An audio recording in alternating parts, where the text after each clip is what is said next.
Muy buenas noches a todos, bienvenidos a un encuentro más de este ciclo de conferencias, La educación en la encrucijada actual. Hoy, por gracia de Dios, lo tenemos aquí al querido padre Miguel Ángel Comandi, que nos va a hablar acerca de la ejemplaridad del maestro in Caturelli, que es parte de su tesis doctoral, ¿cierto, padre? Exactamente. No me equivoco, muy bien. Para aquellos que no nos conocen, el Centro de Estudios Rigal Montes ya tiene una trayectoria de más de 10 años en la cual nos venimos dedicando a la investigación, a la publicación en algún momento de un libro de divulgación científica. Y lo que en este último tiempo hemos venido realizando son estas conferencias que por gracia de Dios también han tenido buena repercusión. Y Dios mediante, también dentro de poco va a salir publicada la revista del centro, que también es una que venimos ya hace un tiempo editándola, en la cual intentamos divulgar también los artículos científicos que los miembros del centro escriben y también recibir artículos de otras personas que quieran publicar en la revista bajo la mirada de una pedagogía realista. ¿Sí? Así que bueno, para también los que están aquí y quisieran participar en la revista, se puede participar por medio de artículos o de recensiones de libros. Bien, dicho esto, damos paso a rezar una oración para encomendarnos en este día. En el nombre del Padre, y del Hijo, y del Espíritu Santo. Amén. Amén. Acordaos, oh castísimo esposo de la Virgen María, y amable protector mío San José, que jamás se ha oído decir que ninguno haya invocado vuestra protección e implorado vuestro auxilio sin haber sido consolado.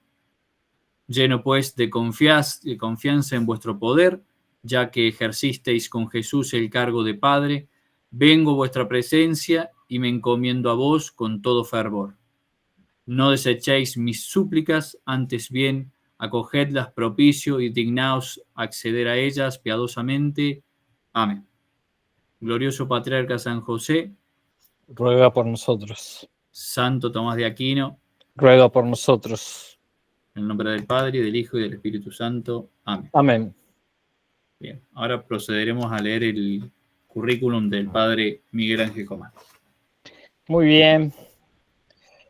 El padre Miguel Ángel Comandi nació en Cochabamba en 1975 y fue ordenado sacerdote en el año 2000. Fue vicario parroquial y párroco en diversas iglesias. Fue profesor y director de estudios del Seminario Diocesano de San Luis. Actualmente es párroco de la localidad de Nashville.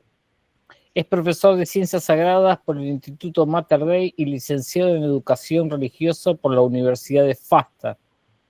Se encuentra realizando la tesis de doctorado en Filosofía por la Pontificia Universidad Católica Argentina sobre los fundamentos de la filosofía de la educación en Alberto Caturelli. Es autor de varios libros sobre temáticas bíblicas. Que vuestro gozo sea perfecto, El ciclo de Abraham, Noche llena de luz, Cuando las sombras se disipen, La casa del Padre, Hijos de Dios en el desierto, Donde habita la luz, Reflexiones dominicales y El jardín de María Magdalena.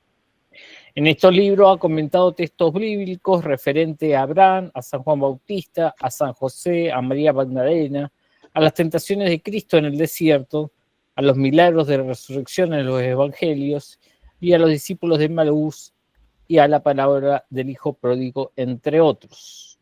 Suele ofrecer charlas, cursos y conferencias sobre temas filosóficos y bíblicos en diversas instituciones grupos particulares, como así también dictar clases de filosofía y teología en el Instituto de Cristo Rey y en el Instituto Mater Dei.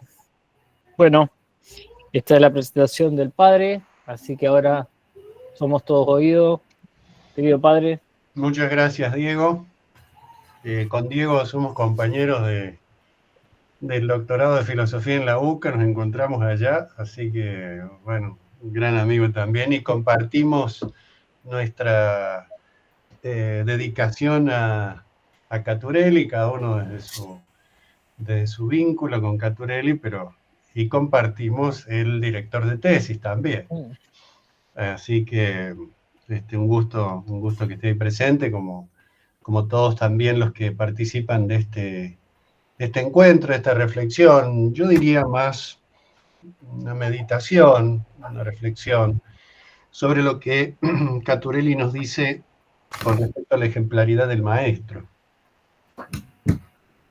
Yo me voy a guiar exclusivamente por un par de páginas nada más de una obra muy importante de él sobre educación, que es la que se titula Reflexiones para una filosofía cristiana de la educación.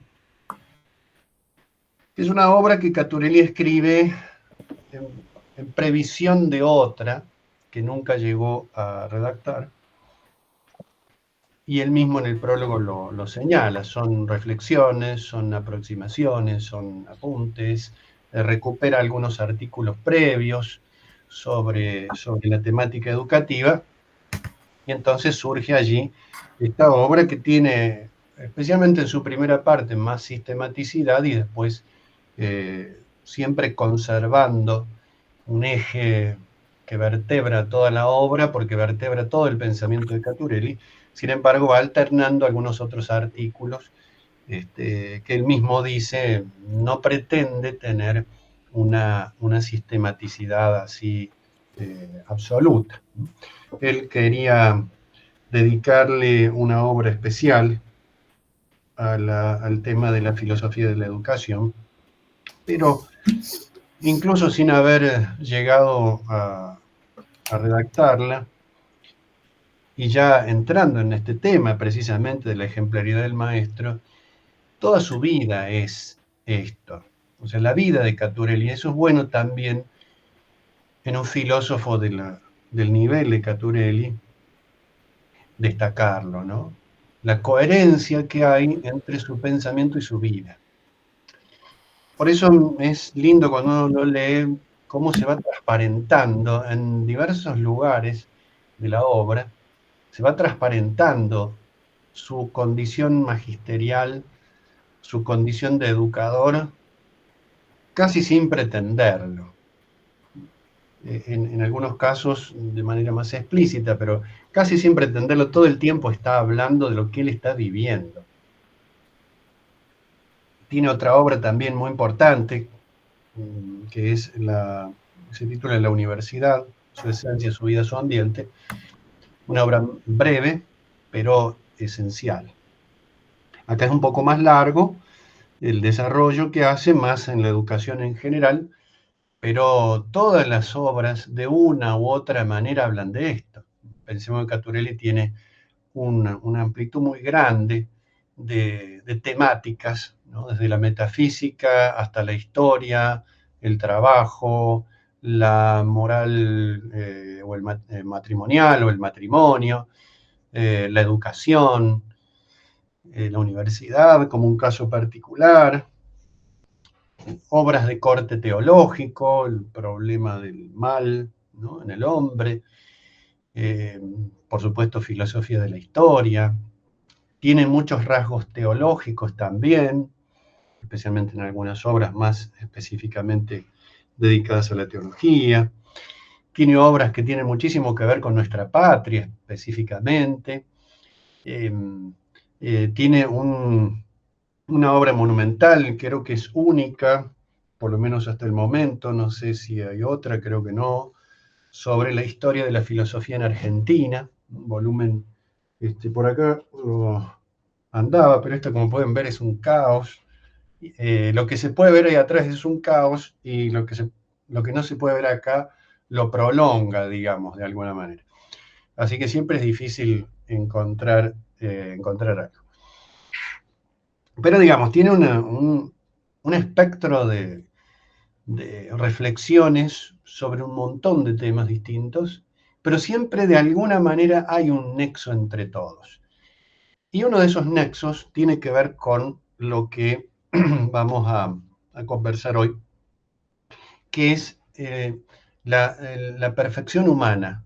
O sea, lo fundamental de la educación es buscar y engendrar y suscitar o educir, ¿no?, como lo dice más técnicamente, la perfección del hombre. Llevar al hombre a su máxima perfección posible en cuanto hombre. Y en este sentido se entiende la dimensión teológica. Ahora les voy a mencionar un poco los títulos de la parte donde lo menciona.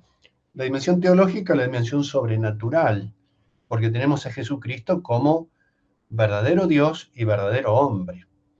Dios, por supuesto, la perfección en sí misma, pero la humanidad de Cristo es perfecta, perfecto hombre. Entonces recupera un poco una tradición muy importante que hoy en día no se tiene tan en cuenta o se ha pervertido como tantas cosas, que es la tradición de los arquetipos, de los grandes modelos, que son causas ejemplares. La ejemplaridad del maestro en Caturelli está integrada en los planos naturales en el plano natural y el sobrenatural. Pone, por ejemplo, el maestro en cada caso, ¿no? El maestro cotidiano, el educador de todos los días, y después figuras significativas. Una de ellas, la que más destaca, por supuesto, después de Cristo, es la de Sócrates. Lo pone como ejemplo, empieza con eso el libro, y lo refiere varias veces a lo largo del libro. La figura de la ejemplaridad de Sócrates, y fíjense en este sentido, no solamente en el contenido de lo que Sócrates nos ofreció, sino en la manera de ofrecerlo, en su metodología, hacer pensar, hacer preguntas y hacer que nos hagamos preguntas. Lleva como este carácter eductivo de la educación a un punto muy perfecto. No es el típico transmisor de contenidos, sino aquel que suscita la pregunta en el discípulo. Y por supuesto la ejemplaridad de Cristo, indudablemente, que no contradice lo humano, sino que lo plenifica. Entonces recupera, diría, en esta parte que ahora vamos a comentar un poquito, estas grandes ideas. La idea de los arquetipos, de los prototipos, de los ejemplares de carne y hueso, los grandes maestros de la historia. Sócrates lo menciona específicamente, pero cabe para los grandes maestros en general, Jesucristo en particular, y buscando esa perfección auténticamente humana. En esto quiero hacer una pequeña nota referida especialmente a la condición de Cristo como maestro, a la cual vamos a volver dentro de un rato, por la dimensión sobrenatural que tiene. Es un paréntesis pequeño, porque claro, encontramos una obra que se llama Filosofía Cristiana de la Educación, y ahí tenemos un primer interrogante, porque es filosofía cristiana. No vamos a entrar en la explicación del significado de la filosofía cristiana en general, pero sí que este planteamiento filosófico, porque es filosófico y no deja en ningún momento de ser filosófico, por ser filosófico, por ser antropológico, implica una apertura, una disponibilidad para lo sobrenatural. Un tema que Caturelli siempre marca, la disponibilidad para lo sobrenatural. No porque se pueda trascender a lo sobrenatural por las solas fuerzas humanas, o porque lo sobrenatural se ha exigido a la naturaleza, sino porque la naturaleza misma del hombre contiene en sus raíces más profundas esa disponibilidad, esa apertura radical, ¿no? Así lo llama, o apertura originaria. ¿No? Un poquito el punto que yo estoy intentando analizar en el trabajo es esa noción de originario, esa palabrita que aparece aplicada a muchos temas a lo largo de la obra, y que son los constitutivos fundamentales de lo humano. Entonces, con respecto a la dimensión sobrenatural, al maestro que es Jesucristo, a la revelación, como tal, la revelación sobrenatural, no cae en el error de confundir los planos, sino que destaca muy bien que lo propiamente humano implica de suyo apertura. Apertura al otro, intersubjetividad y apertura a Dios.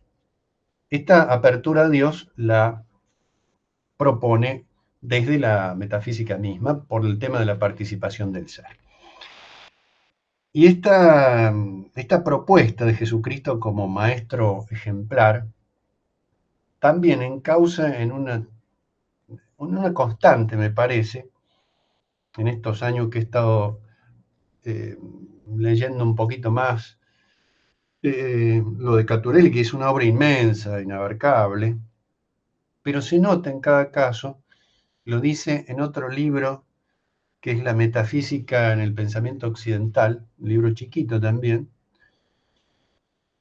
y lo repiten en muchas partes, y es la revelación cristiana, contrariamente a lo que a veces nos dice el mundo moderno, no opacó lo humano, no diluyó lo humano, no menoscabó lo humano, sino que hizo todo lo contrario, plenificó lo humano. La revelación le da plenitud al hombre, pero no solo en lo sobrenatural, sino también en lo natural. No porque esté obligado a hacerlo, sino porque hubo un acontecimiento histórico, aunque ahora es políticamente incorrecto decirlo, que es el pecado original. El pecado original nos separó de Dios. El pecado original es lo más contrario del proceso educativo. Es el fundamento de la ineducación o de la deseducación. El demonio se presenta como el liberador del hombre, cuando en realidad lo esclaviza. Y entonces, ese pecado original, ciertamente que por ser pecado es de índole sobrenatural, nos separa de Dios, nos quita la gracia, pero también sin corromper la naturaleza, la ha distorsionado, la ha desordenado. Y entonces la revelación cristiana no solamente nos une a Dios en la medida en que aceptamos la gracia, sino que también restaura lo humano en cuanto humano. ¿Esto por qué lo digo? Además de que lo dice Caturelli en orden a mostrarnos la ejemplaridad de Cristo como maestro, porque hay una idea equivocada, o sí, equivocada directamente diría, de pensar que lo católico es una cuestión exclusivamente espiritual. Ciertamente que es primariamente espiritual, no cabe la menor duda. La salvación del alma no es algo que podamos lograr por nuestras propias fuerzas, y el cielo no está en la tierra, sino en el cielo. Pero lo católico es integral, otra de las palabras claves o de los conceptos claves de Caturelli, que recibe de Sciacca, pero que desarrolla desde su perspectiva la integralidad. O sea, lo católico es integral. El hombre católico no es exclusivamente el que va a misa, recibe los sacramentos y reza. Esos son los fundamentos de la condición católica. No puede no existir eso. Pero el impacto que tiene es en el alma y es en la integralidad. Caturelli siempre habla, porque uno de los temas de su filosofía de la educación es la unidad del hombre, ¿no? Él lo llama cuerpo espirituado o espíritu incorporado, usa esas expresiones que son muy de él. Le gusta a veces inventar cosas, así palabras o expresiones, ¿no? Pero es una integralidad. Entonces, Jesucristo como maestro, y esto va al punto, es modelo integral del ser humano, tanto en lo espiritual como en lo natural. Y a veces en ciertas instituciones, que se autodenominan, iba a decir, se autoperciben católicas, lo católico pasa por que se da una materia que se llama teología. Entonces, cuando lo católico en una institución que se denomina católica pasa exclusivamente porque hay una asignatura a la cual nadie le interesa absolutamente, que es la teología, no es católica, digamos. Puede tener el título y los papeles en regla, pero no lo es. La ejemplaridad de Jesucristo como maestro, que impacta, que incide, que ejerce influjo en el educando, que somos todos nosotros, todos los seres humanos que estamos camino a la máxima perfección posible, como dice también Caturelli allí, y a la salvación del alma, que es el fin de la educación, ¿no? Es, como les digo, integral. O sea, va a mostrar ambos planos, pero no como distintos, por supuesto, pero no como dos caminos diferentes. Es decir, la pretensión de alcanzar una plenitud puramente humana, puramente natural, por una parte, y por otra parte, la de alcanzar la salvación.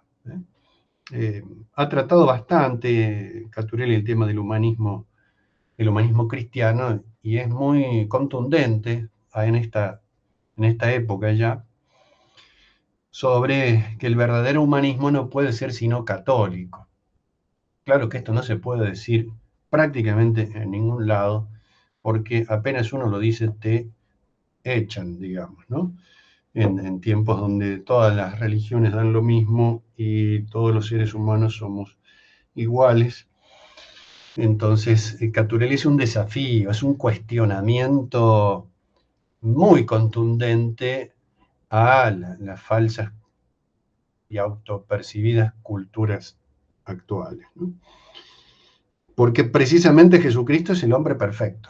O sea, la razón es esa. Jesucristo es el modelo perfecto de hombre. Entonces, allí viene su ejemplaridad. Esto es un poco el planteo inicial que les quería hacer. O sea, en el contexto de su filosofía cristiana de la educación, va a mostrar la causa ejemplar y tener en cuenta, así como una primera síntesis, que la causa ejemplar es tanto de índole natural como de índole sobrenatural. Tenemos el maestro, porque me voy a centrar en la del maestro, porque también está la otra ejemplaridad, que es la de la idea, la causa ejemplar como idea de lo que yo quiero plasmar. Me voy a centrar sobre todo en la del maestro. Está el maestro humano, el que todos nosotros hemos tenido, o tenemos, o tendremos, y el maestro que es Jesucristo en el orden sobrenatural, pero con este impacto, con esta relación a la perfección también humana, también natural. Entonces, dice aquí en el capítulo 6 de la primera parte de la filosofía cristiana de la educación, que titula precisamente así, la causa ejemplar de la educación. Una de las cosas que destaco aquí, antes de que me olvide, es que la causa ejemplar de la educación es necesaria. Habrá diversas maneras de ser ejercida, pero no se puede prescindir de la ejemplaridad. No es un condimento educativo, sino que es algo sin lo cual la educación se torna imposible. Dice entonces Caturelli que una de las notas distintivas que les decía es la vinculación esencial de lo educativo a lo antropológico y por ende a lo ontológico. O sea, no existe la educación en abstracto, sino es referida a alguien dado, que es el hombre, desde sus fundamentos metafísicos. Una de las cosas que hace Caturelli es esto, ¿no? Cuando habla de la causalidad y cuando habla fundamentalmente de los originarios, es la raíz metafísica y antropológica necesaria para la educación. Y por eso no cualquier idea, no cualquier modelo, no cualquier ejemplar es realmente educativo. Es decir, no es que el ser humano es algo indeterminado, abierto a posibilidades infinitas de caminos educativos, sino que sus constitutivos metafísicos lo sitúan en una línea determinada que es la perfección auténticamente humana. ¿Qué va a decir Caturelli? Que es la perfección virtuosa. El objetivo ya en este mundo de la educación es la virtud, y en el otro mundo es las consecuencias últimas de esa virtud, que es la vida eterna. Pero los ejemplares que se ofrecen a los educandos, ya sea a nivel de ideas, ya sea a nivel de objetivos, ya sea a nivel de maestros concretos, no puede ser cualquiera. Esto no quiere decir que Caturelli recorte las posibilidades humanas, sino que las pone en su justo lugar.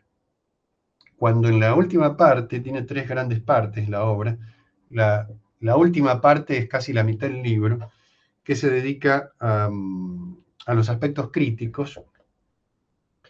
Ahí está toda la línea del marxismo y otras más.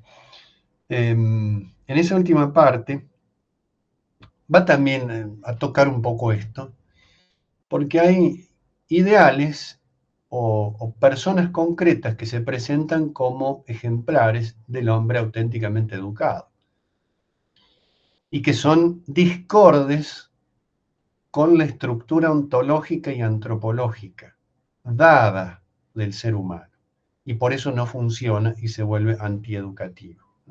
Presenta, por ejemplo, también a lo largo de la obra lo menciona, 2 extremos, entre otras posibilidades, que son el liberalismo por un lado y el marxismo por el otro, que si bien son distintos, en el fondo hay unas coincidencias en atentar contra la naturaleza humana y contra la metafísica.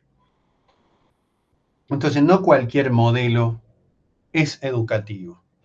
Por lo tanto, no cualquier modelo es realmente causa ejemplar. Cuando se presentan modelos discordes con las estructuras fundamentales, ontológicas, antropológicas, cuando se presentan esos modelos discordes con eso, entonces se vuelven antieducativos. Pongo un ejemplo para que se entienda, digamos, una de los fundamentos metafísicos y antropológicos, pues está muy unido en Caturelli lo metafísico y lo antropológico, aunque tampoco vamos a entrar mucho en eso. Uno de los fundamentos es que como el hombre tiene que es elemental, pero no por elemental es tenido en cuenta hoy en día, y es que tenemos una inteligencia que se dirige a la verdad y una voluntad que se dirige al bien. ¿Y esto por qué? Porque vino un extraterrestre en un plato volador a decirnos que eso es así, o porque alguien se despertó un día con esa idea, no, sino por el ser mismo, los trascendentales del ser. El ser por ser es bueno, el ser por ser es inteligible. Y la potencia intelectiva de suyo, su propia naturaleza, es para la verdad. Y la voluntad, por su propia naturaleza, es para el bien. Esa verdad y ese bien son objetivos. Y el sujeto tiende al bien y recibe la verdad. Es decir, hay un matrimonio perfecto entre las potencias del hombre y los objetos a los cuales se dirige. Esto ya lo había dicho Santo Tomás, por supuesto, y Aristóteles y la mejor tradición filosófica antigua, ¿no? Entonces, cuando la idea ejemplar, o cuando el maestro como ejemplar para el educando es discorde con esto y nos dice, por ejemplo, que el bien y la verdad son cosas construidas y no descubiertas, cuando se nos propone ese ejemplo, ¿cuál es el problema según Caturelli? no que vaya directamente en contra de ciertas convicciones o tradiciones o lo que quieren, sino que va directamente en contra de la estructura fundacional o fundamental del ser humano. Entonces nunca va a poder ser educativa. También los modelos o ejemplares que, sin caer tal vez en extremos, reducen la educación a la adquisición de habilidades para desempeñarse en la vida práctica, lo práctico por encima de lo teórico. Esto lo trata muchísimo en la universidad, pero aquí también. Una pura praxis, la educación como praxis, nada más, no como teoría, o una praxis desvinculada de una teoría. Entonces, es lindo leerlo porque abre un panorama que tiene incidencias muy grandes en la percepción de los problemas actuales, por el lado negativo, por el lado crítico, y por otro lado abre, además de ese cuestionamiento al mundo contemporáneo en este sentido, además y sobre todo, abre una perspectiva posible, legítima y absolutamente imprescindible para lograr la auténtica perfección humana. Por eso lo pone a Jesucristo en su orden, o a Sócrates en el suyo, como modelos, como ejemplares. Dice, comienza así, este capítulo 6, dedicado a la causa ejemplar de la educación, de esta manera. Dice, es imposible educar sin saber qué hombre es el que queremos lograr. Es imposible educar sin saber qué es el hombre que queremos lograr. Es imposible educar sin la idea de perfección humana acorde con esa estructura antropológica y metafísica. Tengo que tener esa idea en mente. Muchas corrientes actuales, con o sin nombres propios, prescinden ya de esto. No tengo una idea de un hombre a educar. No soy un modelo a imitar como maestro, sino que simplemente soy un trabajador del Estado o de una empresa privada que firma programas, que toma asistencias y que a lo sumo dirige mínimamente a los alumnos para que el día de mañana sepan sumar y restar o adquirir alguna habilidad para tener un trabajo. Es un recorte tremendo de la dimensión virtuosa de la educación. Por eso cuando habla del maestro como ejemplar, la idea ejemplar es el hombre virtuoso, y el maestro como ejemplar debe ser virtuoso. No basta que sepa. Tiene que saber también, por supuesto. Tiene que tener una metodología apta para que el discípulo se haga las verdaderas preguntas, las vaya respondiendo y vaya adquiriendo la virtud. Sí, tiene que saber enseñar, pero fundamentalmente tiene que ser virtuoso. Y la virtud es también, lo presenta en sus dimensiones integrales, ¿no? La virtud intelectual y la virtud moral. Se no puede ser modelo no puede ser ejemplar si no vive lo que enseña. Y acá vuelvo un poquito al comienzo. Es lo que Caturelli vivió toda su vida.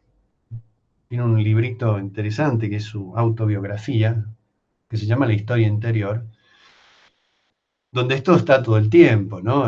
Él no en ningún momento se echa incienso, pero todo el tiempo está mostrando esta coherencia, ¿no? Entre lo que propone y lo que vive. Fíjense que, por ejemplo, dice, una de las características ejemplares del maestro en su incidencia en el alumno es la capacidad de donación de sí. El maestro no solo dice cosas, el maestro se dice. Esta expresión la he plagiado de alguien, pero no sé de quién, así que me la voy a atribuir a mí mismo, porque no sé, creo que Caturelli no lo dice así. Sí habla de la autodonación del maestro en el misterio del discípulo. Esto sí lo dice literalmente. La educación es, porque da varias definiciones, y una de ellas es esa, ¿no? Educar es autodonarse en el misterio del discípulo. Entonces me gusta decir eso, el maestro no es alguien que da algo, sino que se da. No es alguien que dice cosas, sino que se dice. Y en esa medida es ejemplar. Yo creo que a todos nos ha pasado, yo por lo menos, a mí por lo menos sí me ha pasado, en varias ocasiones, donde uno recuerda algún maestro, algún profesor, algún educador, del cual uno no se acuerda mucho qué es lo que le enseñó. Un profesor, pongámosle, no sé, de álgebra, bueno, de matemática. Si uno de matemática a duras penas sabe contar la colecta y cada vez tiene menos trabajo, digamos, ¿no? Y entonces no se acuerda tal vez el contenido de su enseñanza, por diversidad de motivos. Pero sí se acuerda de su ejemplaridad, se acuerda del yo quería ser como él y sigo queriendo ser como él. Después estará la vocación particular, que también acá Caturelli trata. Pero la ejemplaridad marcó, porque es yo quiero ser como él. ¿Y cómo es esa ejemplaridad que a uno le sigue quedando en el corazón? Bueno, esa capacidad de hacerse buenas preguntas, darse buenas respuestas, esa capacidad de ponerlo a uno en sintonía con la verdad, con el bien, demostrarle que la educación no es una serie de cosas que hay que aprender y rendir y nada más. La ejemplaridad de la propia persona, como tal, incluso cuando, entre comillas, no enseña. Yo he tenido la oportunidad de conocer maestros así. Yo lo digo aunque Lassa nunca lo aceptaría, pero el profesor Lassa es eso. Yo no me acuerdo mucho lo que nos dio en el seminario de filosofía medieval. Algunas cosas me acuerdo, pero no me acuerdo mucho. Pero sí me acuerdo, y lo tengo siempre presente, de el entusiasmo que generó en el corazón para investigar, para conocer, para adentrarse en ese mundo, que en el fondo es adentrarse en el mundo de la verdad y del bien, y más con su virtud personal, con mayor razón, porque era en lo que él hacía, se contagia, ¿no? La ejemplaridad del maestro tiene esta dimensión contagiosa. El maestro que contagia es el que se está volviendo realmente ejemplar.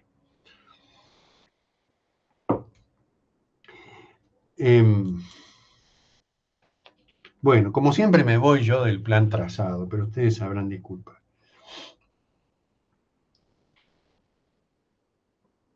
Dice un poquito más adelante, la idea del hombre cristiano se comporta como causa ejemplar y es propio de ella su imitabilidad en el orden existencial. Es la relación entre la idea o el maestro con los fundamentos metafísicos y antropológicos. De ahí que cuando el maestro educa y el educando se educa, la causa ejemplar se va haciendo real, pero no como un objeto creado por el trabajo, sino por una suerte de educación interna y autocrecimiento vital del propio educando. Un autocrecimiento, eso es lo que engendra la causa ejemplar, que es la educación, digamos, ¿no? En otras palabras. El mismo proceso revierte sobre el maestro, convirtiéndose en autoeducación, porque en la medida en la cual yo sea mejor como hombre, más eficaz será mi acto docente en el educando. Esto que solemos decir, o se suele escuchar en los grandes maestros, de que aprendían al enseñar. O sea, por supuesto que ya sabían, pero en el ejercicio docente, no hablo solo ni exclusivamente institucional, pero en el ejercicio docente, en esa autodonación no es un vaciamiento, sino una planificación.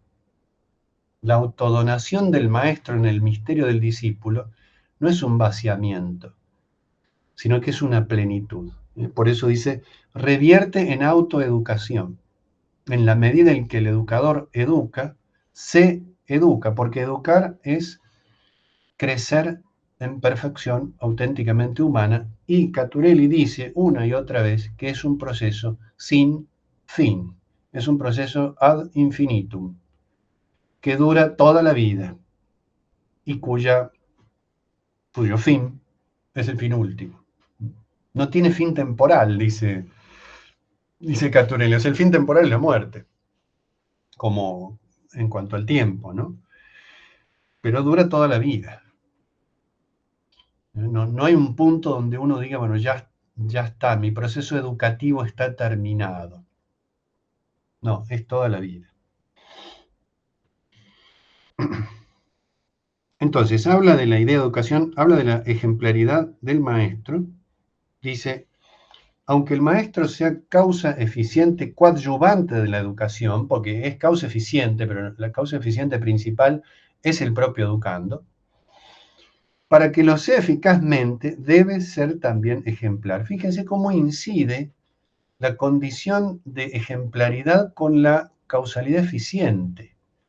Uno diría, un maestro que ejerce su causalidad eficiente es el que tiene las mejores metodologías.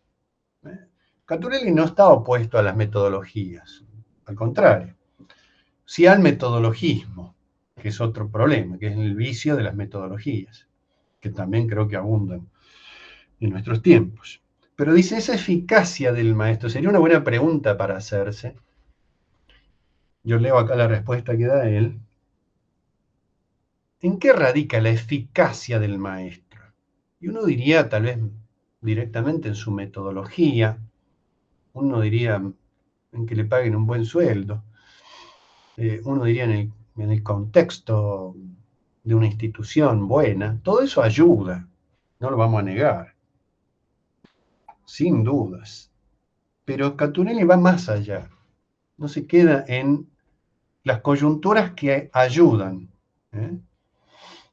Si un maestro tiene un buen sueldo, tendrá, o el sueldo acorde a su tarea eminente, evidentemente que tendrá unos márgenes de acción óptimos.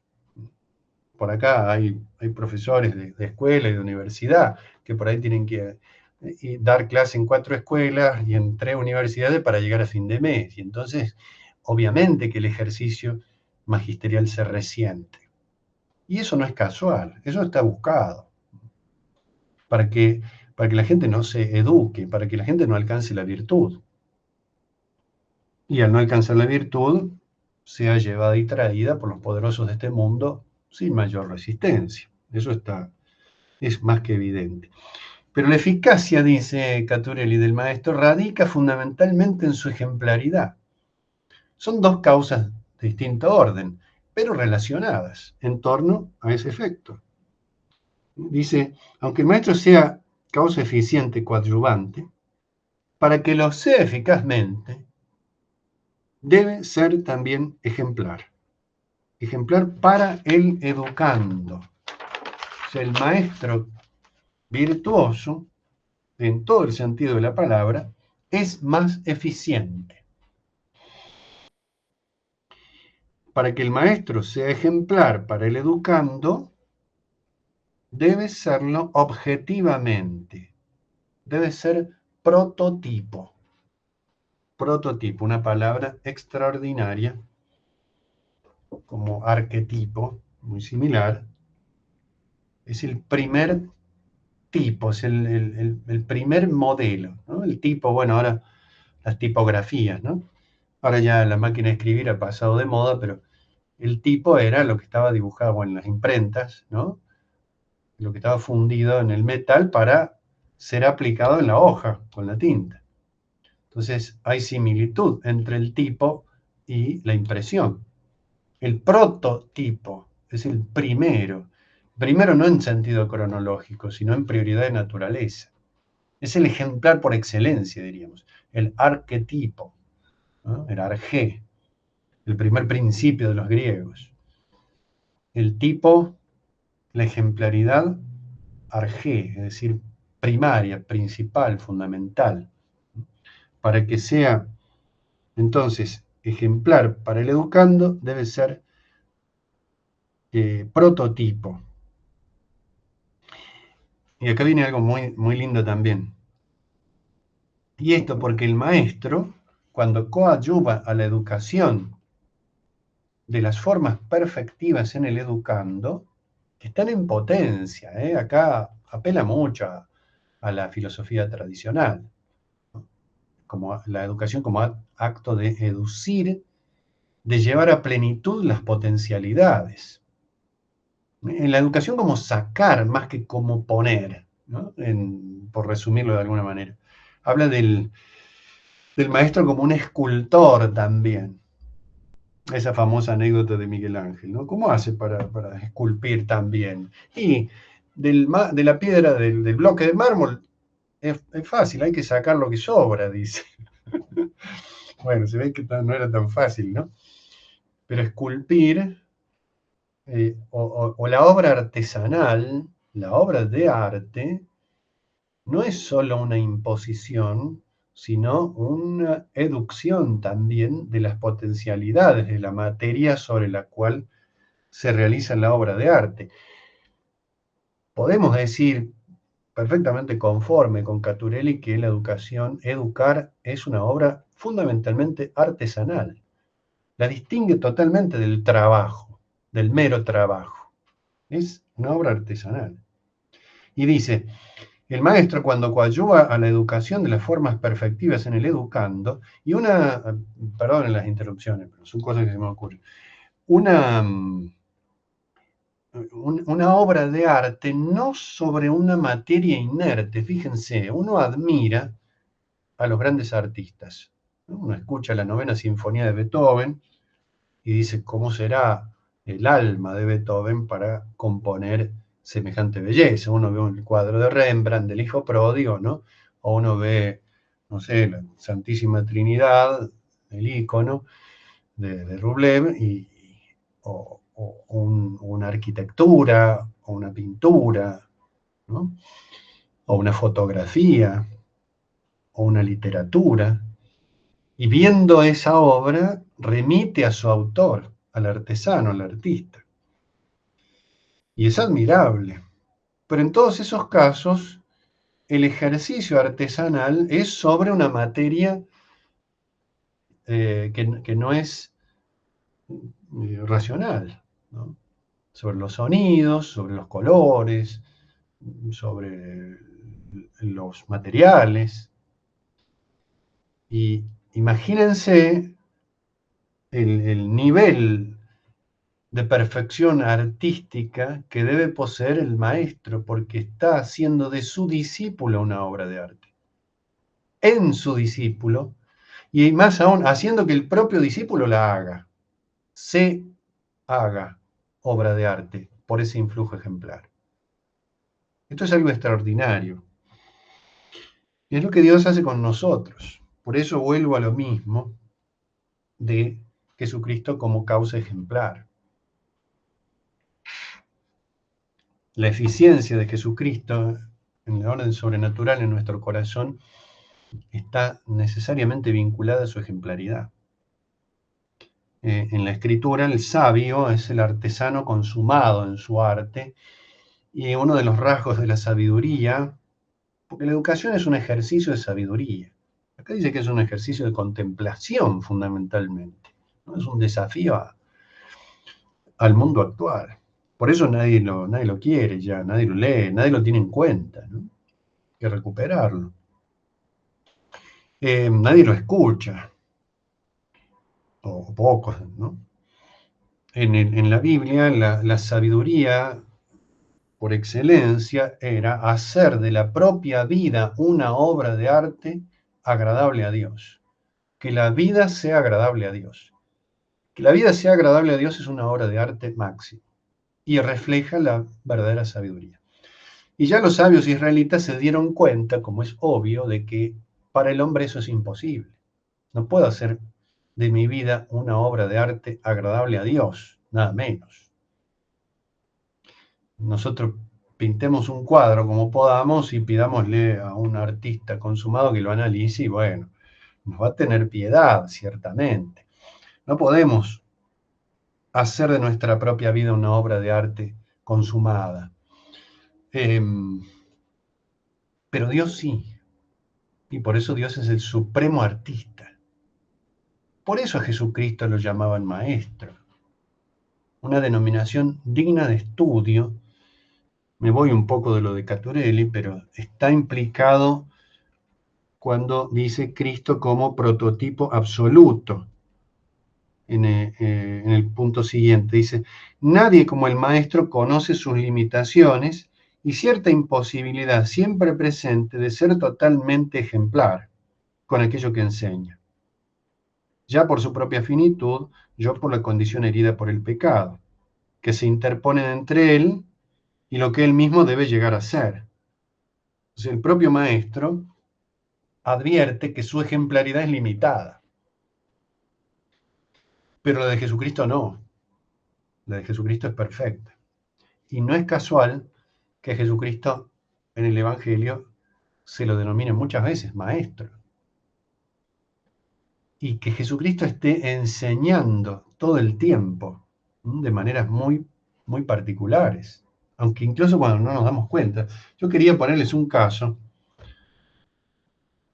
Disculpen ustedes si lo que estoy diciendo no era lo esperado. Pero cuando uno se puede poner a leer los evangelios en clave de encontrar a Jesucristo como maestro, y es un delirio de perfección. Valga el oxímoron. Quería leerles, por ejemplo, comentarles simplemente, ¿no? Porque es ejemplar para nosotros como maestros. No está en absoluto alejado de la misión que donde nos toque podemos hacer.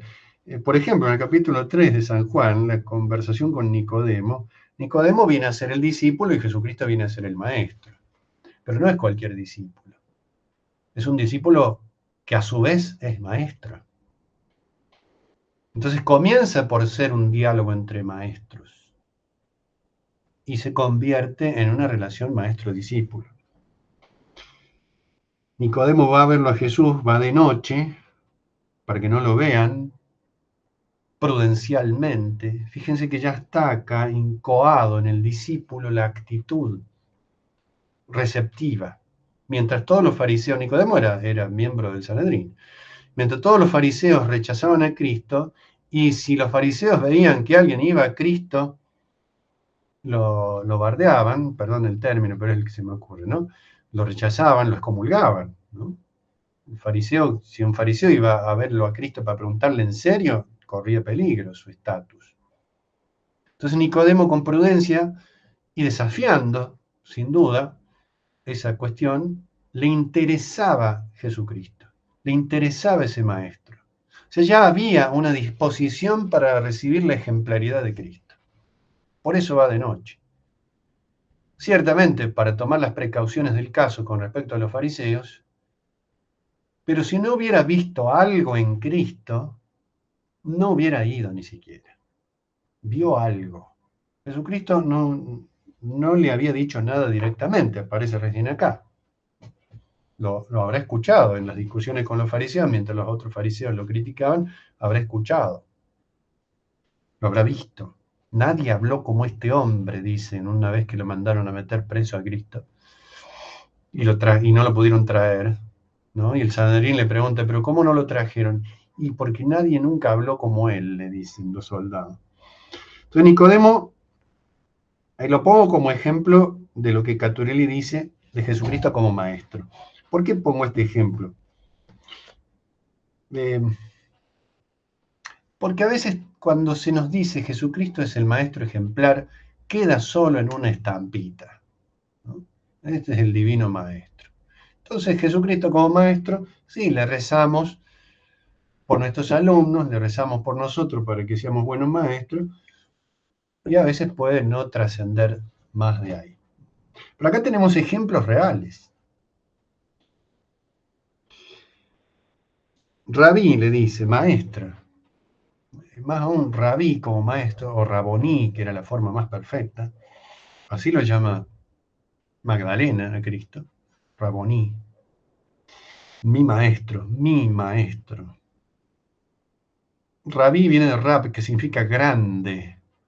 Un maestro es algo grande, es algo importante, es algo imprescindible. Rabí, sabemos que has venido de Dios como maestro, como didáscalos probablemente diga, porque nadie puede realizar los signos que tú realizas si Dios no está con él. O sea, vio algo. Lo escuchó, sin duda, pero vio algo en ese maestro. Y él era un maestro. Pero fíjense acá, no quiero ocuparles demasiado tiempo, pero si esto no lo digo, después me hace mal. No puedo dormir. Cuando Nicodemo le dice esto, ¿qué le responde Jesucristo? En verdad te digo, el que no nazca de nuevo no puede ver el reino de Dios. Esta es una metodología socrática llevada a su plenitud más absoluta. Porque uno dice, ¿por qué le salió con eso, digamos, no? Le hubiera dicho, bueno, buenas noches, Nicodemo, ¿qué me querés preguntar? ¿Tenés alguna duda? ¿Tenés algún trabajo práctico que no sabés cómo resolver? ¿Querés saber cuáles van a ser las preguntas del examen? ¿Querés que te recomiende alguna bibliografía? No, le sale con algo insólito. Le dice, en verdad te digo, el que no nazca de nuevo no puede ver el reino de los cielos. Sorpresa máxima, ¿por qué saltó con esto, no? Yo no le pregunté eso. ¿Qué está haciendo Jesucristo? Si lo vemos solo desde la perspectiva metodológica, ejemplar, ¿no? Un modelo de metodología que se sigue del modelo que Jesucristo mismo es suscitarle una pregunta en una afirmación aparentemente sin salida. Hay que nacer de nuevo, le dice. Entonces eso que le despierta la atención a Nicodemo. Y entonces le dice Nicodemo, ¿cómo puede uno nacer siendo ya viejo? ¿Puede acaso entrar otra vez en el seno de su madre y nacer? Eso es un diálogo, porque hay un logos. Hoy se habla del diálogo. Sin logos, digo yo, abusando de las etimologías, es un puro dia nomás. Es ir y venir. Va para acá, va para allá, pero no hay logos. Un diálogo sin logos es puro movimiento. Acá hay un diálogo, porque hay un logos que habla, el logos con mayúsculas. Entonces Nicodemo, frente a eso, se engendra preguntas muy interesantes. ¿Cómo puede ser? ¿Cómo es? Varias preguntas. ¿Qué hace Jesucristo cuando Nicodemo le dice, ¿cómo puede ser esto? Le dice, en verdad te digo, el que no nazca de agua y espíritu no puede entrar en el reino de Dios, lo nacido de la carne es carne, etc. Y uno diría, pero a ver, está respondiendo cómo puede ser, y todavía no. No te asombres de que te haya dicho, tenéis que nacer de nuevo. El viento sopla donde quiere y oyes su voz, pero no sabes de dónde viene ni a dónde va. Así es todo el que nace del espíritu. Es enigmático lo que Jesucristo le está diciendo a Nicodemo. Pero no es incognoscible, es misterioso. El misterio, la presentación del misterio es una de las mejores pedagogías. lamentablemente es difícil de llevar a cabo en un mundo que se opone totalmente a esto, ¿no? En un mundo dominado por los videitos de TikTok de 7 segundos. Es difícil, no vamos a decir que no. Pero les pone el misterio, se lo deja pensando, ¿de qué me está hablando? No le responde inmediatamente lo que él le pregunta, lo hace pensar más. Es un enigma, es un misterio presentado, pero es un misterio presentado a quien podía de alguna manera entrever lo que estaba de fondo, porque Jesucristo sabe quién es Nicodemo, sabe que es un maestro en Israel, sabe que el otro sabe. También le va a hablar así a la samaritana, que era medio ignorante pero vivísima, ¿no? Y que de pronto va a recibir una gran sabiduría. Jesucristo nunca rebaja la vara, el nivel. Siempre muestra un misterio atrapante, seductor, que si querés entrar, entrás, y si no, te quedarás afuera, como pasa con las parábolas. Entonces, ¿qué hace Nicodemo frente a semejante párrafo? Que si uno lo lee rápido, tiene que volverlo a leer despacio. Dice, respondió Nicodemo, ¿cómo puede ser eso? O sea, a ver, no te estoy entendiendo, ¿cómo es esto? Y Jesucristo le dice ahí también, esto lo hemos hecho todos, los que alguna vez hemos dado clase, hemos dicho esto mismo. Dice, tú eres maestro en Israel y no sabes estas cosas. ¿Vieron cuando nosotros decimos, pero esto lo vimos el año pasado, ¿no? Esto lo vimos la clase pasada, ¿cómo me están preguntando? Tenemos que avanzar, si no el programa se nos queda atrás, ¿no? Tú eres maestro en Israel y no sabes, o sea, esto es elemental. Ahora, Jesucristo no se inaugura como maestro acá. Su lección inaugural la dio cuando tenía 12 años y se la dio a dos alumnos más que privilegiados, que eran María y José. Esa fue la primera y definitiva lección. Cuando se pierde en el templo, cuando lo encuentran, ¿acaso no sabían, ¿no?, que yo tengo que ocuparme de mi padre? Deberían saberlo, ya lo hemos estudiado esto. Ya el ángel se lo ha dicho a todos, a la María, al José, ¿no? No sabían que tengo que ocuparme de mi padre. Acá lo mismo, no sabían. No, eres maestro y no sabes. Y sigue, y le hace un largo discurso, bueno, no me voy a detener ahora, pero le hace un largo discurso, donde le va explicando todo esto, y hay de parte de Nicodemo silencio. No interviene ahí. Se me ocurre pensar que está extasiado en eso que Jesucristo le está diciendo y le quedó grabado en el corazón para toda la vida. Bueno, no quiero extenderme mucho más. Lo mismo dice de Sócrates, dice era prototipo para sus discípulos, modelo de hombre identificado con lo que enseñaba. Sócrates enseñaba básicamente la virtud y era virtuoso. Por eso su muerte, la muerte de Sócrates, es el ejercicio, la manifestación más plena de su coherencia de vida.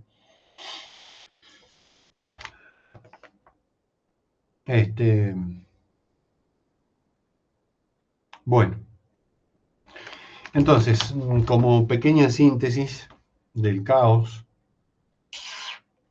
manifestado, me interesó detenerme sobre todo en Jesucristo como maestro, porque es modelo de maestros, modelo para los educandos, porque todos somos educandos, en definitiva, digamos, pero la importancia que tiene, lo resumiría en unas mínimas afirmaciones para que quede más claro, ¿no? En primer lugar, la coherencia de vida del propio Caturelli entre lo que enseña, su modo de enseñar y su propia vida. Esto en primera instancia. En segundo lugar, diría la concordancia que tiene que haber entre el ejemplar y las estructuras constitutivas, originarias en términos de Caturelli, o antropológicas o ontológicas del ser humano. O sea, vuelve a proponer la vinculación necesaria entre educación y antropología. Y la educación tiene que ser acorde a la naturaleza dada del hombre. Tiene una naturaleza dada. No es la pura indeterminación. Por eso no cualquier ejemplaridad es válida para educarlo. Eso en segundo lugar. Y en tercer lugar, esa ejemplaridad se da a nivel de idea, que es la perfección virtuosa del hombre. Esa es la idea ejemplar fundamental, la idea de perfección virtuosa del hombre. Y en el caso del maestro, o sea, esa idea es natural y sobrenatural también, ¿no? Porque la máxima perfección del hombre es alcanzar la vida eterna. O la perfección virtuosa en el trayecto de la vida. Y esas perfecciones, esa idea de perfección humana es la que el propio maestro debe reflejar. El maestro humano hace lo que buenamente puede y eso aporta la eficacia real. Y, por supuesto, el maestro divino es quien en el fondo actúa para que alcancemos la virtud en este mundo, la salvación en la vida eterna, y actúa nunca contradiciendo la naturaleza, ni la ontología, ni la antropología, porque es el autor de todo eso, sino potenciándola, devolviéndole ese brillo, ese vigor, esa fuerza, esa perfección que el pecado también distorsionó. O sea, el influjo de Cristo como maestro, como les decía al comienzo, no es solo sobrenatural, sino que incide en la misma naturaleza, ¿no? Creo que Santo Tomás en la oración esa famosa para antes del estudio decía que despeje las dos tinieblas con las cuales he nacido, el pecado y la ignorancia. Bueno, lo dejo ahí, no sé si quieren preguntar algo, disculpen la molestia. No, padre, al contrario, que viva Cristo Rey, buenísimo. Bueno, ahora vamos a comenzar con una ronda de preguntas, a ver si alguien quiere comenzar a preguntarle al padre sobre lo que nos ha dicho. Acá, Ana Galiano. ¿Cómo no? Hola padre, bueno, muchas gracias por la charla, de verdad que es muy, muy buena. Bueno, me alegro, gracias. Padre, yo tengo una pregunta, porque bueno, usted hizo referencia a la causa ejemplar como necesaria. Sí. Y entonces se me vinieron a la mente, bueno, que, o sea, en la actualidad hay un montón de, sobre todo metodologías activas, o bueno, que proceden del naturalismo pedagógico, que hacen referencia al docente como un guía, un acompañante, un facilitador, o bueno, le llaman cada vez como que más lejos, digamos, de la ejemplaridad. Entonces, quería saber qué pensaba. Sí, en eso yo lo que pienso es bastante categórico, digamos, porque uno de los problemas más graves, me parece, de la educación actual es ese que señalás, que se ha diluido la figura del maestro. Como es inevitable, por lo menos por ahora, no sé que en un momento va a ser totalmente evitable, como es inevitable diluirla. Entonces, que sea simplemente, como decís, un facilitador, un coordinador, alguien que, más en estos tiempos donde hay una idea de respeto totalmente fuera de lugar, donde respetar es dejar que cada uno haga lo que quiere y facilitarle eso, ¿no? Facilitar que el discípulo haga lo que quiera. Caturelli, yo no lo mencioné, pero habla de la autoridad del maestro en relación con su ejemplaridad. Es una autoridad moral fundamentalmente, ¿no? Pero sí, yo creo que es uno de los grandes problemas que hay, no solo del maestro concreto, que se diluye su figura, se la diluye a propósito, sino además de la referencia a los grandes arquetipos históricos. Eso es un mal muy grave, ¿no? Porque se presentan otros que no son realmente modelos, porque no coinciden con la naturaleza humana en sus fundamentos, o porque no se presentan, ¿no? Es un mundo donde, por decirlo más filosóficamente, que es algo propio de la modernidad, donde lo potencial vale más que lo actual, en el sentido de que hay pura indeterminación y cada uno decide de acuerdo a su voluntad ciega para dónde quiere ir. y el maestro ocupa un lugar totalmente relativo y hasta negativo de garantizar esa voluntad ciega que vaya para donde quiera ir. Entonces es el caso, yo diría, Ana, es el caso exactamente opuesto, el que se vive hoy, al que presenta Caturelli, pero no porque lo presente Caturelli, sino porque es algo natural en el ser humano, ¿no? Que su perfección responda a ejemplares. De hecho, ejemplares hay, lo que pasa es que son malos, ¿no? Por eso la ejemplaridad siempre está presente. Yo no sabría cómo revertirlo. Tal vez no se puede revertir en términos institucionales, o en términos globales, o en términos de multitudes, pero sí tal vez en ámbitos más restringidos, más pequeños, ¿no? Eso sí es posible. Exige más esfuerzo, pero es posible, ¿no? Pero sí, coincido en ese diagnóstico, ¿no? Por decirlo en pocas palabras, el maestro como mero facilitador y no como ejemplar, porque el ejemplar es para imitarlo. El facilitador es el que te abre la puerta para que vos hagas lo que quieras. Es difícil la situación. Sí, sí. Muchas gracias. No, por nada. Por acá había otra, Mariela.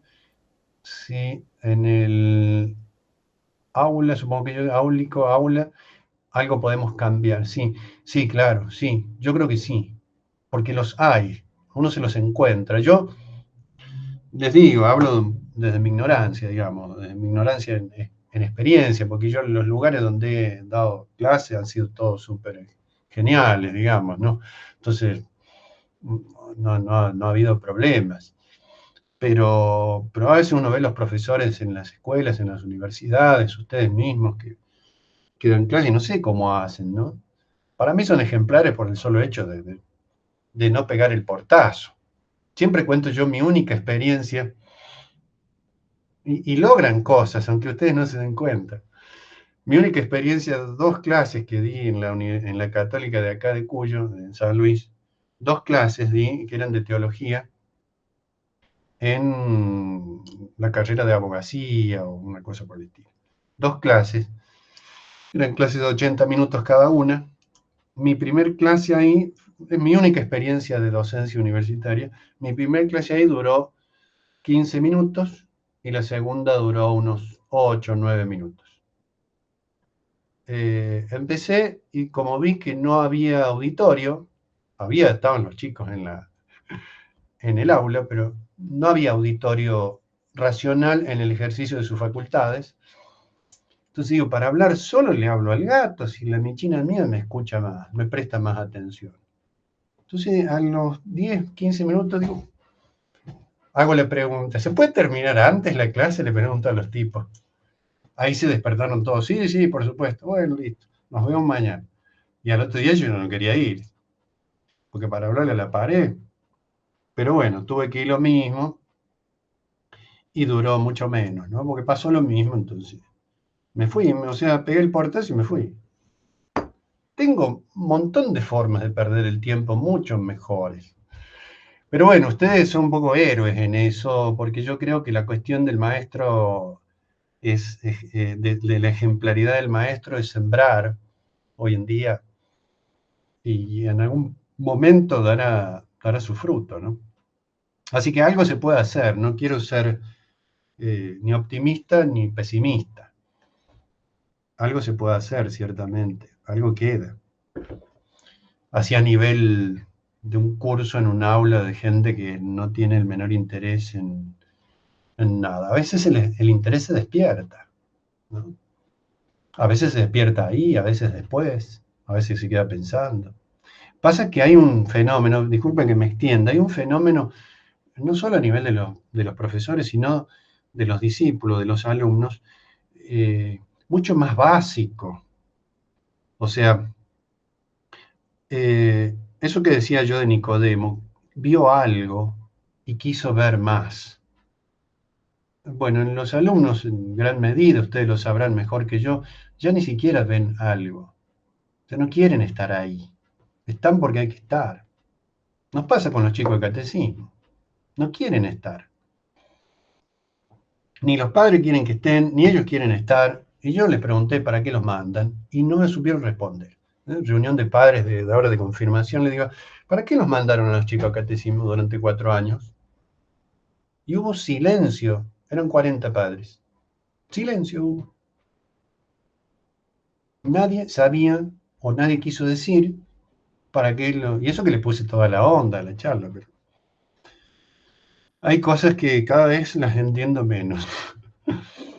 Pero bueno, no hay que desanimarse a pesar de todo.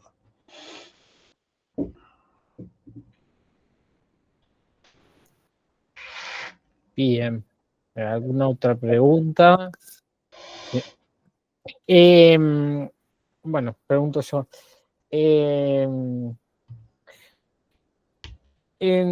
No sé cómo trata esto Catuelli, si lo trata, que esto es una afirmación platónica, ¿no? Que el fin de la educación es enseñar a pensar, digamos, ¿no? Sí. Y que vemos que, por lo menos en mi experiencia, digamos, en el nivel superior, es lo que cada vez, digamos, se está perdiendo, digamos, ¿no? Es una mera transmisión, digamos, de contenidos, digamos, y en eso se queda la clase, digamos. Por supuesto, desaparece ejemplaridad, desaparece absolutamente todo, digamos, ¿no? Sí. Sí. No sé qué dice Catudelli respecto a esto. Sí, ¿no? Catudelli dice en general, porque lo trata tanto los aspectos positivos y a lo que debe ser en esta obra, como los aspectos negativos o críticos, ya sea de personas concretas como ser Freire o el pensamiento marxista o gente por el estilo. También en la universidad, en el librito chiquito también, trata sobre eso, especialmente, por supuesto, en ese ámbito. Pero desde esa perspectiva que comentás, Diego, y en otras obras también, se nota en Caturelli, o al menos es lo que yo he percibido, no digo un desánimo, digamos, ¿no?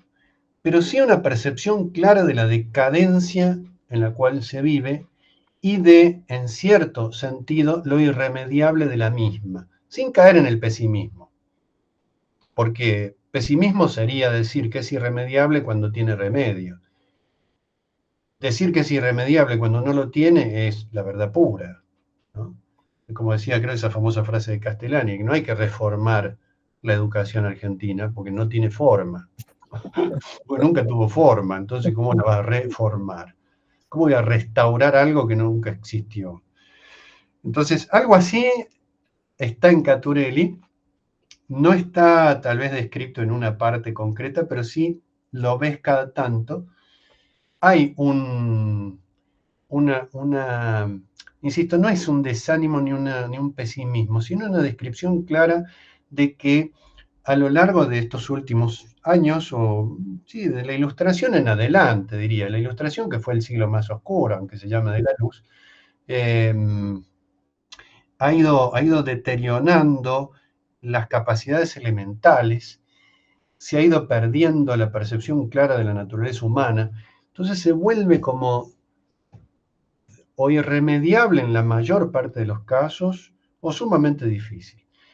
Por otro lado, también es verdad que Caturelli, como no es ni optimista ni pesimista, sino realista, no deja de motivar. Es alguien, a mí me da esa impresión, ¿no? Es alguien o fue alguien profundamente entusiasta, con un corazón de niño que quiere aprender y por lo tanto enseñar, ¿no? Es entusiasta. O sea, esto no lo tira abajo.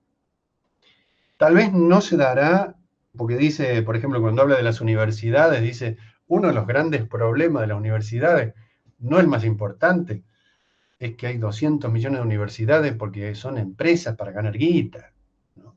Entonces fundan universidades sin que exista. O sea, la universidad es un edificio donde se mete gente que paga una cuota, aprueba unas materias y le dan un papel que dice, usted sabe mecánica, ¿no? Dice, la universidad ni siquiera necesita un edificio. Si lo tiene, mucho mejor. Por esa corporación de profesores y alumnos dedicados a la investigación y a la propagación de la verdad, eso existe en muy pocos lugares y a veces, dice algo así, creo que en la obrita de la universidad, a veces por fuera de las instituciones universitarias. Entonces, por ejemplo, grupos concretos que se puedan armar para estudiar filosofía, para estudiar teología. Dice un gran problema no casual que en las universidades no haya ni filosofía ni teología, ¿no? como culminantes. Entonces, tal vez pequeños grupos extrainstitucionales, donde hay un maestro y discípulos, ahí hay una universidad, dice también, ¿no? Ahí hay una universidad.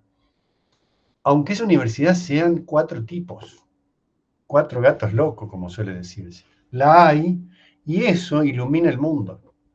Lo que pasa es que estamos muy condicionados por el número. Queremos número, o sea, nos da impresión de que si no somos 130, no vale la pena. Así que yo diría un poquito eso. Me parece muy equilibrada, muy objetiva la percepción de Caturelli sobre esa situación en cuanto a lo irremediable en su mayor medida, al menos desde lo humano, Dios puede hacer milagros, y por otro lado, al entusiasmo en seguir adelante en lo que buenamente se puede hacer, en los tal vez pequeños grupos, que no porque sean pequeños son menos importantes, ¿no? Hoy que se leía el Evangelio de San Lucas, de los mando como ovejas en medio de lobos, no sé si era el de hoy, pero hace poquito, creo que el de hoy. Los mando como ovejas en medio de lobos, que es la peor propaganda vocacional de la historia, ¿no? Tanto en lo ministerial como en lo cristiano. Oveja en medio de lobos. No se puede hacer nada una oveja contra un lobo, y sin embargo es el rebaño de Cristo. Uno diría, no se puede hacer nada hoy contra la institución universitaria por los condicionamientos que hay. Y no, como tal no, pero sí se puede vencer en las verdaderas batallas, que generalmente son mucho más restringidas, ¿no? Y menos visibles, y son victorias más grandes. Por ahí va, me parece un poco la cosa, pero bueno. Clarísimo, padre, clarísimo. Genial. Me alegro. Clarísimo. Bueno, si no hay ninguna pregunta más, vamos a ir cerrando, ¿ah? Y agradeciéndole al padre desde ya por su disponibilidad a alumbrarnos un poco con el pensamiento de Caturelli, ¿no? Y desde nuestra misión, ¿no? que es, bueno, difundir la educación realista. Exactamente. Bueno, muchas gracias, Diego. Y a todos los presentes. Muchas gracias a todos los que nos han acompañado y también a todos los que van a ver esto después grabado. Va a quedar disponible en el canal de YouTube del centro. Los invitamos también a seguir la revista, la página, y vamos a estar comunicando próximamente de la próxima conferencia con la que estaríamos ya empezando el cierre del año. Y ahora, padre, le pedimos, si abusamos ya de su amabilidad, si nos imparte la bendición para terminar. Cómo no, con mucho gusto. La bendición de Dios Todopoderoso, del Padre, del Hijo y del Espíritu Santo descienda sobre vosotros y permanezca para siempre. Amén. Amén.